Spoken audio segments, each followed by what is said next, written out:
Nous allons voir comment Jésus est capable de nous guérir. Il nous guérit d'abord du péché et il nous guérit des maladies.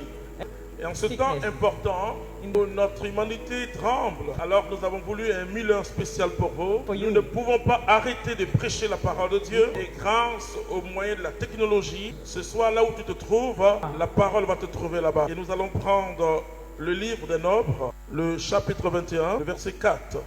Il y a toujours en l'homme une interrogation quand il souffre. Comprenez que ce peuple qui a quitté l'Égypte et qui a traversé la mer Rouge, ce peuple qui était si joyeux, voici que ce peuple commence à se plaindre.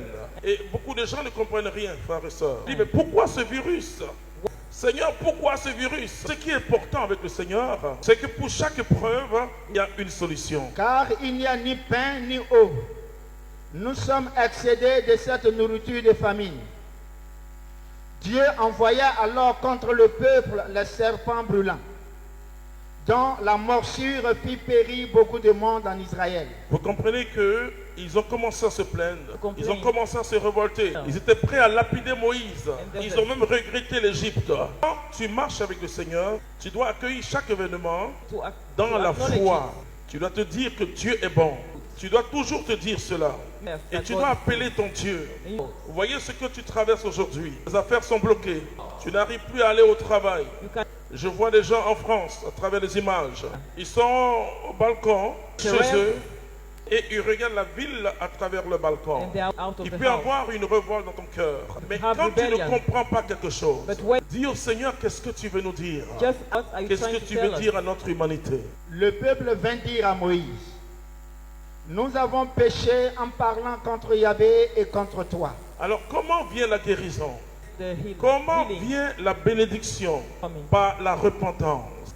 Quand quelque chose t'arrive et que tu n'arrives pas à saisir cette chose, ne commence pas par accuser les autres.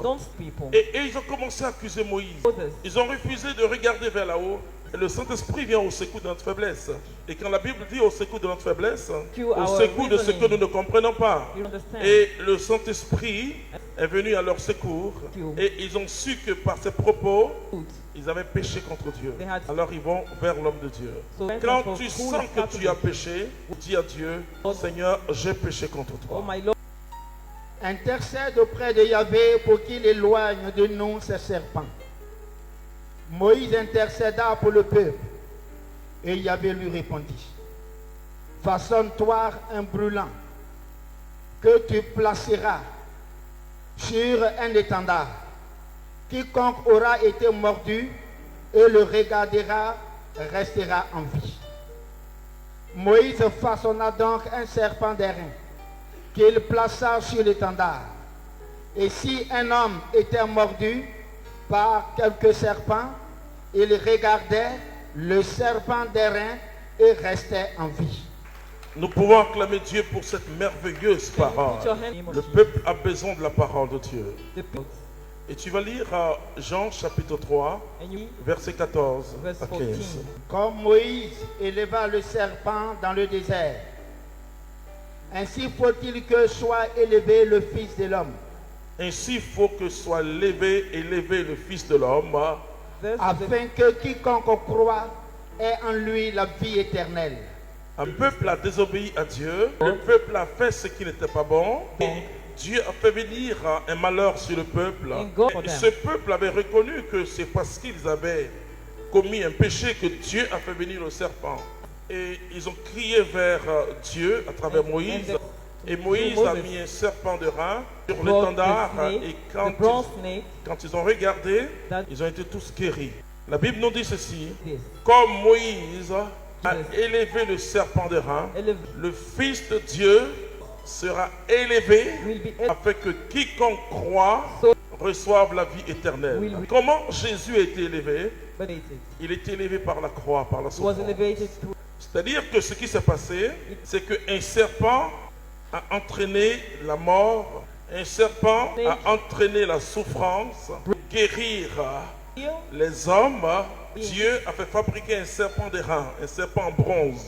Quand ils ont regardé, mais imaginez-vous un serpent qui est méchant par sa morsure. Mais Dieu fait fabriquer un serpent d'airain, un serpent en bronze qui est innocent. qui ne peut pas mordre. Mais il dit au peuple, regardez ce serpent d'airain, recevez la guérison. Alors je vais vous dire la portée un peu théologique mais spirituelle de ce que ce texte veut dire. Mais qui a péché, frères et sœurs? Il est dit, maudit soit celui qui est pendu au bois de la croix. Jésus n'a pas péché. Jésus était totalement innocent. Mais qui a péché? C'est l'homme qui a péché. Alors comment Dieu va sauver l'humanité? Ce Dieu qui a dit à Moïse, prends, fabrique un serpent d'airain et présente ce serpent au peuple. Et la parole de Dieu, elle est puissante. Dieu dit, ceux qui vont regarder. Ça veut dire que moi, je peux dire que je ne regarde pas. C'est pourquoi l'Écriture nous dit, tous ceux qui vont regarder. Ça veut dire que ceux qui vont accepter de regarder, ils seront guéris. Ils seront sauvés. Ils seront bénis. Vous comprenez, frères et sœurs? Le Christ, Jésus, sera élevé et a été élevé. Alors pour sauver notre humanité, aujourd'hui encore, de ce virus, coronavirus, nous devons regarder Jésus. Il est l'homme le plus innocent que le monde ait connu, sans péché. Il a vécu parmi nous. Il est présent à travers chaque chrétien, présent à travers l'Église. Les hommes se disent, mais comment regarder Jésus et être guéri? Comment simplement invoquer Jésus et être guéri? La Bible dit quiconque, c'est-à-dire n'importe qui, et celui qui regarde sera guéri de la morsure du péché. Chaque fois que tu suis le conseil du démon, tu reçois une morsure. Et le démon fait couler ce produit qu'on appelle le venin. C'est ça le péché. C'est un virus qui est en l'homme et qui conduit à la mort. Alors quiconque regarde Jésus-Christ est guéri de la morsure du péché et du diable. Regarde Jésus-Christ de Nazareth. Je dis à cette humanité aujourd'hui, Dieu nous donne la solution. Dieu nous donne le remède contre tous les virus. Acceptez Jésus-Christ